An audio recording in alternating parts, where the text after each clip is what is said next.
হই হই বলে পাঁচজনই ফিরাবে।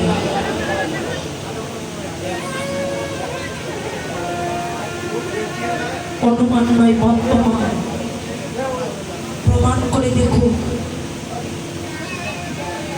ভগবান ভক্তির চরণের দাস। কেন? ভগবান বললেন ভক্ত আমার মাতা, ভক্ত আমার পিতা, ভক্ত আমার গুরু, ভক্ত আমার নাম রেখেছে বাঞ্ছা কল্পতরু। ভক্ত যেদিন দেয় আমি খাই, ভক্ত দিলে আমি খাই। যেদিন ভক্ত আমাকে দেয় না সেদিন আমার উপবাসেই কেটে যায়। সত্য থেকে আজ কলি পর্যন্ত ভগবান ভক্তির চরণে দাস। কেন? গীতায় প্রমাণ করেছে যদা যদাহি ধর্মস্য গ্লানি। যখন ধর্মের গ্লানি হবে অধর্মের উদ্ভাব হবে। ভগবান নিজে নিজেকে সৃষ্টি করবে কেন?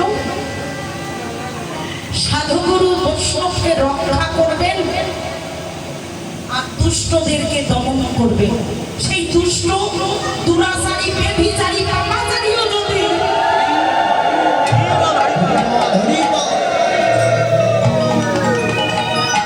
আবার সে গীতায় আবার বলেছে সকল ধর্ম পরিত্যাগ করে আমার শরণাগত হও।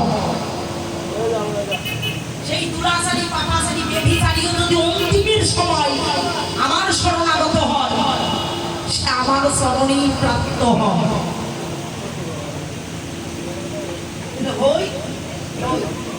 একবার আমার হও আমি তোমার হব। যে আমার হয় না আমি কোনোদিন তার হই না।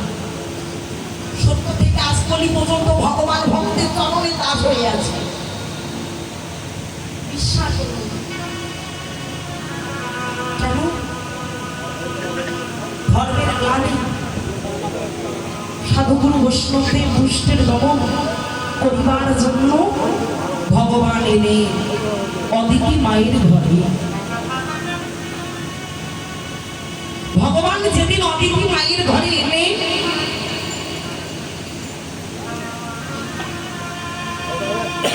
অদিতি মায়ের ঘরে এসে এত সুন্দর রূপ জগতে আর দ্বিতীয় কোনো মানব নাই। এদিকে দুরাচারী ব্যভিচারী পাপাচারী দৈত্যের রাজা বলিরাজ সর্বমর্ত পাতাল ত্রিভুবন জয় করে রাজত্ব করছে। কিন্তু বলি একটা যজ্ঞ করছে, যদিও সে ব্যভিচারী পাপাচারী হয় তারপর সে যজ্ঞ করছে। এই যজ্ঞ দান যজ্ঞ। এই যজ্ঞে যে যাহা যাবে তাকে সেটাই দান করা হয়। ভগবান দেখলেন এটাই সুযোগ দুষ্টকে দমন করিবা। বলি রাজার দরজায় দণ্ডায়মান দাঁড়িয়ে বলছে, ও বলি আমাকে কিছু দান করবে? বলি বলছে সর্বনাশ, আমার রাজ্যের মধ্যে যে যা চাচ্ছে আমি তাকেই দিচ্ছি, আর তুমি বলছো দান করবে? তোমার কি চাই?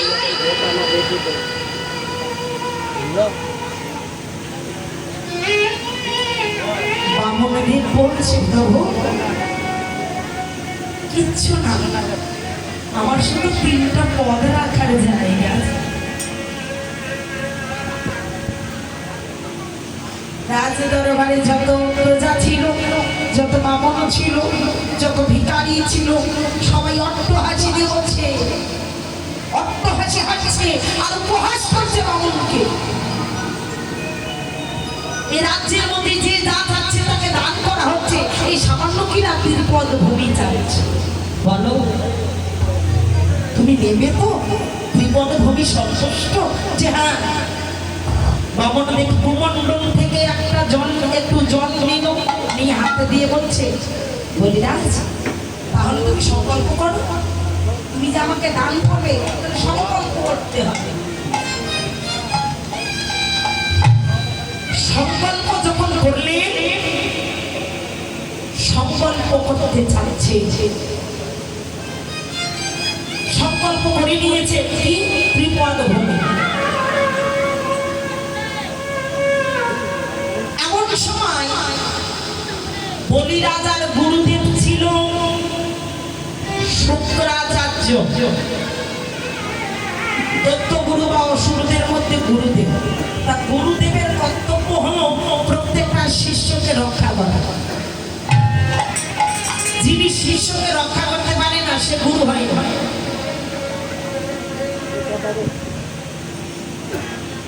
শুক্রাচার্য অধ্যয়ন করে দেখে সর্বনাশ, ভগবান আর গুরুকে নাই। অপূর্ব রূপে এনে অদিতি মায়ের ঘরে বলি কি বলছে, বলি ওকে দান করিস না, দান করিস না, দান করিস না। ওকে যদি দান করিস তোর সর্বস্ব হারিয়ে যাবে। বলি বলছে, গুরুদেব আমি কথা দিয়েছি আমি নাম করব। গুরুদেব কৌশল করে কুমণ্ডলের ভিতর প্রবেশ করেছে। হাতে একটা কুমণ্ডল, ওই কুমণ্ডলে জলের ভেতর প্রবেশ করেছে, কিন্তু জল ঢালে কিন্তু জল পড়ে। ভগবান অন্তর্ধ্যান করে দেখে সর্বনাশ, এ তো চালাকি করছে এই শুক্রাচার্য। শুক্রাচার্য ভগবানের সঙ্গে চালাকি, তারা এখন দেখবে চালাকি যারা করে ভগবানের সঙ্গে চালাকি,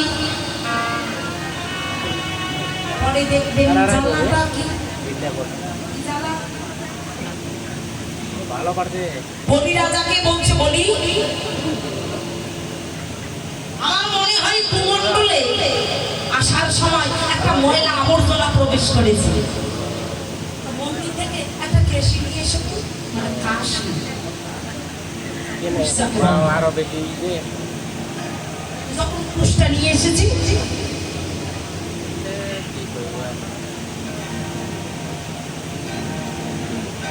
বলছি কুমণ্ডলে গোছা হয় কেন না? কুমণ্ডলের আবর্জনাটা গোছা না মারলে বার হবে না। যখন গোছা মেরেছে ওর প্রাচার্যে ওই ডান চোখে লেগে গেছে।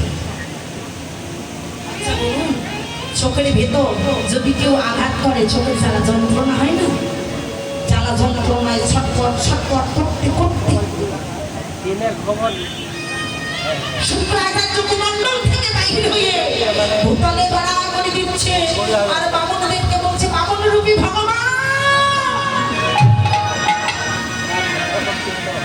আজকে আমাকে ছলনা করে আমার চোখ দুটো অন্ধ করে দিলে, তোমাকে অভিশাপ দিচ্ছি। তুমি আজ একটা শুক্রাচার্যকে বধ করিলে, কিন্তু আগত যুগে হাজার হাজার শুক্রাচার্যের জন্ম হবে। আজকের দিনে তুমি একটা শুক্রাচার্যকে বধ করলে, কিন্তু আগত যুগে হাজার হাজার শুক্রাচার্যের জন্ম হবে, তুমি কয়টাকে রোধ করবে? ভগবান বলছে তথাস্তু, মনোবাসনা পূর্ণ হবে।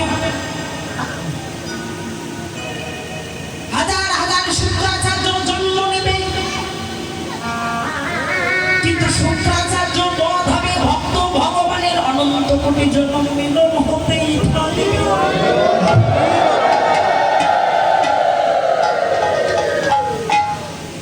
ভক্তকে ভগবানের কাছে আসতে কেউ বারণ করতে পারবে না, কোনো বাধা কোনো বিপত্তি দাঁড়াবে না, মিলন হবে। শুক্রাচার্য বধ হলো। এমন সময় সংকল্প করে নিয়েছে ত্রিপদ হবে, কিন্তু যখন যখন বিপদ ভূমি রাখতে যাচ্ছে, তিনটা পা রাখার জায়গা চাচ্ছে, বলেছে না ব্রাহ্মণ, তোমার যেখানে ইচ্ছা তুমি সেখানে পা রাখতে পারো। ভগবান আমার অন্তর জমি, তার একটা লোক বিশ্ব ব্রহ্মাণ্ডের সমান হয়, একটা লোক তার বিশ্ব ব্রহ্মাণ্ডের সমান। একটা পদে স্বর্গ নিয়েছে, আর একটা পদে তিনি মর্ত নিল, কিন্তু আর একটা পা রাখবে তার জায়গা। স্বর্গ মর্ত দুটা হয়েছে, তাহলে আর একটা দেবে কোথায়? বলি রাজা বুদ্ধিভ্রষ্ট, বাস্তব অনুমান নয়। পুরুষ মানুষের যখন বুদ্ধি কাজ করে না, তখন স্ত্রীর কাছে কিন্তু পরামর্শ। স্ত্রীকে কি বলছে গো? যজ্ঞের মধ্যে এত সুন্দর একটা বুঝেল, ত্রিপদ ভূমি যাচ্ছে, এক পদে স্বর্গ নিয়েছে আর এক পদে মর্ত নিল। এদিকে বলি রাজার কন্যা রত্নাবতী এত সুন্দর একটা পুরুষকে দেখে মনে মনে ভাবছিস, এ যদি আমার স্বামী হতো। তৎক্ষণাৎ কে যেন বলছে, রত্নাবতী বলিস না, এ বাসনা করিস না, এই কুলাঙ্গার তোর পিতার সর্বনাশ করেছে। রত্নাবতী ক্রোধান্বিত হয়ে বলছে, কুলাঙ্গার, তুই যদি কোনোদিন আমার গর্ভে আসতিস, তোকে আমি বিষ খেয়ে বেড়ে ফেলতাম।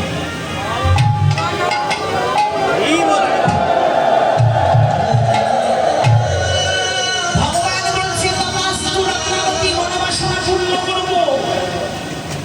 আমাকে পুত্র রূপে চেয়েছো, যাবো কোন দিন? তারপর যুগে রত্নাবতী মতান্তরে হলো পুরনা রাক্ষসী, স্তনে বিষ মেখেছে, সন্তান রূপে ভগবানকে চেয়েছে, বলেছে বাসনা পূর্ণ করব। কোন দিন? দাপর যুগে, যে ভগবান কৃষ্ণচন্দ্র, সবাই বলে পুতনা বধ, কিন্তু পুতনা বধ না, পুতনা উদ্ধার। পুতনাকে উদ্ধার করলেন সন্তান রূপে, ভগবান শ্রীকৃষ্ণ পুতনাকে উদ্ধার করলেন।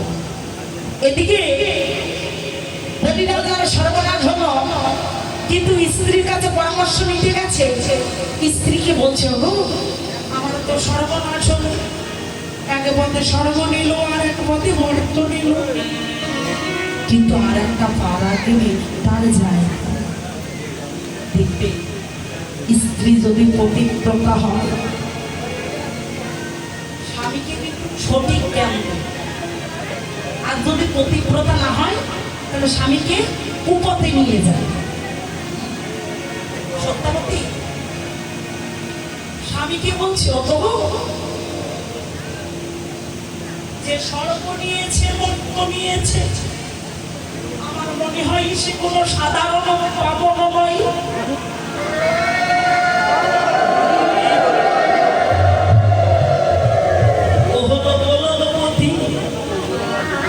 কিন্তু তার চরণে তুমি স্বর্গ দিলে, মর্ত দিলে, সবকিছু দিয়ে দিয়েছো, কিন্তু তার চরণে তুমি এখনো তোমার দেহটা অর্পণ করতে পারবে না। বলি ভাবলো, সত্যি তো, ভগবানের কাছে স্বর্গ দিলাম, মর্ত দিলাম, কিন্তু নিজের দেহটা অর্পণ ঠিকই কাঁদছে আর ডাকছে,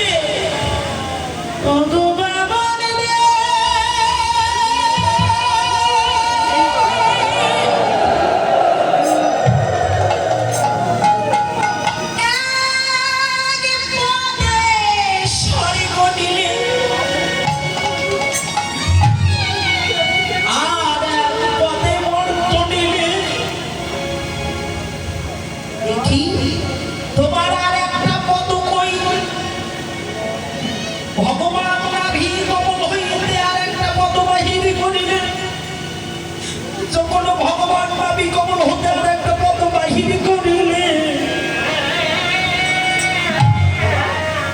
বলিরা যায় আমার ওই ভগবানের চরণে মাথায় অর্পণ করে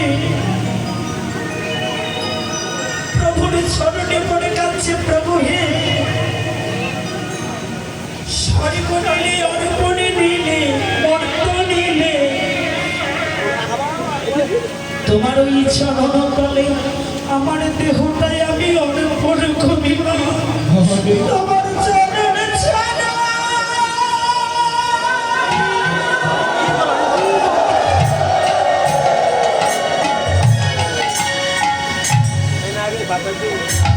প্রভু করে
কিন্তু বলছি বলি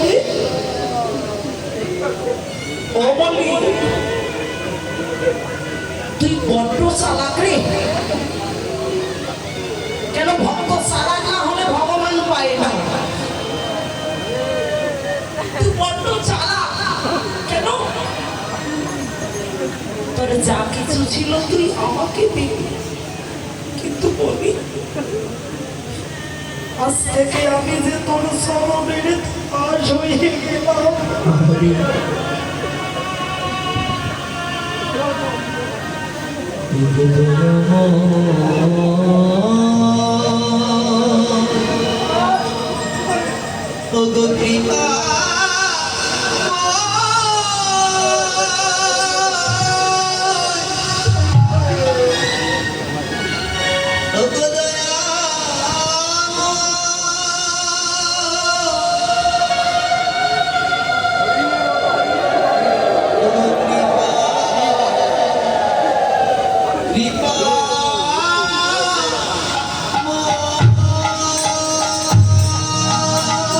ভগবান বলছে বলি তুই বড্ড চালাক। তোর যা ছিল তুই আমাকে দিবি, কিন্তু আজ থেকে আমি তোর চরণে দাস হয়ে গেলাম। বলি তুই পাতালে যাচ্ছিস, কিন্তু একা বস, আমিও তোর সঙ্গে। কেন? ভক্ত যেখানে যাবে ভগবান সেখানেই থাকবে, ভক্ত যেখানে ভগবানও সেখানে। বলি রাজা আমার প্রভুর চরণটা জড়িয়ে ধরে যাচ্ছে আর বলছে প্রভু আমাকে তো পাতালে পাঠাইয়ে দিলে, কিন্তু শুনেছি পাতাল পুরীতে নাকি একটা ঘর আছে। পাতালে একটা ঘর আছে, ওই ঘরে 8টা কুটুরি 9টা দরজা আছে। 8 কুটুরি 9 দরজা একটা বিশিষ্ট ঘর। তুমি কথা দাও ওই ঘরের দরজায়, প্রত্যেক দরজায় দরজায় তুমি দাঁড়ি হয়ে যাবে। কেন? ভগবান প্রশ্ন করলো কেন রে? প্রভু পাতালপুরীর ঘরে সারা জীবন তো থাকবো না, জানি না কোন মুহূর্তে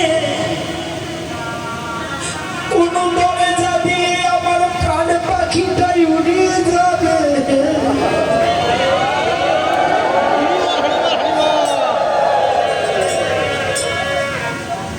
প্রাণ পাখি যেদিন আমার চলে যাবে, যদি তুমি প্রত্যেক দরজায় দরজায় দাঁড়ি হয়ে যাও, আমি যাবার বেলা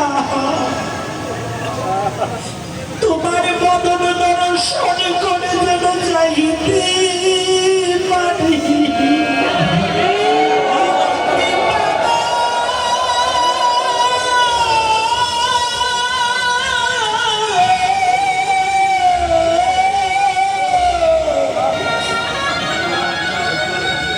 যদি আমার এই দেহ ঘরে থেকে প্রাণ পাখি উড়ে যাবে, তুমি আমার শেষের দিনে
তুমি সেদিন সামনে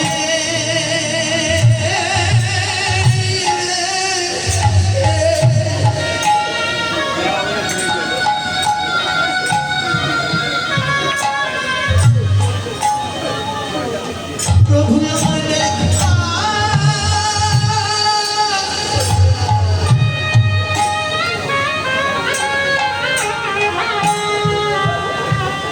তুই আমায় দেখা দিও যেতে আমার প্রাণে পাখি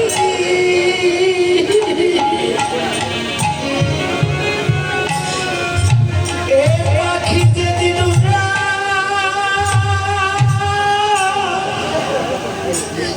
দেখবে সেদিন সামনে এসে তুমি দেখা দিও